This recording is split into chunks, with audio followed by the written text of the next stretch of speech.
Dans cette première vidéo sur le second degré, je vais vous montrer comment déterminer la forme canonique d'un polynôme du second degré. Alors, un trinôme du second degré, on s'en souvient, c'est quelque chose de la forme ax au carré plus bx plus c, avec a différentes zéros.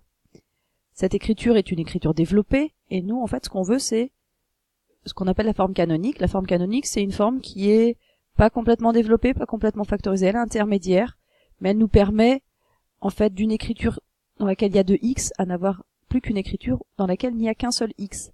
Donc c'est peut-être plus simple des fois pour résoudre des équations. Donc cette forme canonique, le théorème nous dit que c'est la forme a facteur de x moins alpha au carré plus bêta.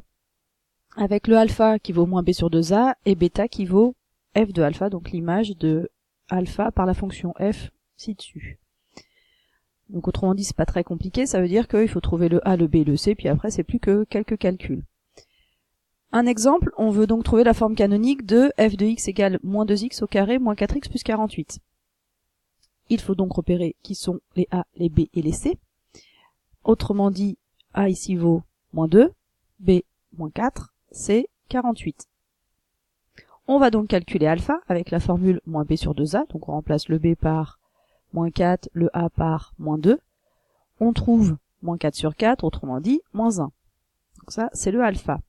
Et on sait quoi que le bêta, c'est donc l'image de ce alpha par f. Donc on va remplacer les x par moins 1 dans l'écriture de f, de x.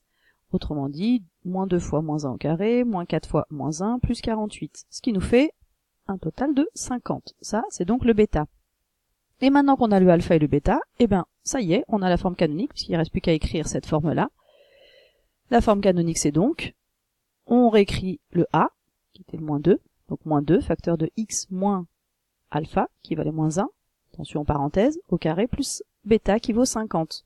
Évidemment, on laisse pas ça comme ça, le x moins moins 1 fait plus 1, autrement dit, la forme canonique de f de x est donc moins 2, facteur de x plus 1 au carré, plus 50. Donc voilà pour la façon de trouver la forme canonique d'un trinôme du second degré. Une petite remarque, on a une autre formule pour bêta, qui est moins b carré moins 4ac, tout ça divisé par 4a. Ici appliqué avec a qui vaut moins 2, b qui vaut moins 4 et c qui vaut 48, ça donne donc moins b au carré moins 4 fois a fois c sur 4a. Et on retrouve, ce qui est rassurant, le 50 qu'on avait trouvé en calculant l'image de alpha par la fonction f. Donc voilà les deux façons de calculer bêta. Bon, après, c'est quand même plus simple peut-être de calculer par l'image de f, puisque ça évite d'apprendre une formule supplémentaire. Donc voilà ce que vous avez à savoir sur la forme canonique d'un trinôme du second degré.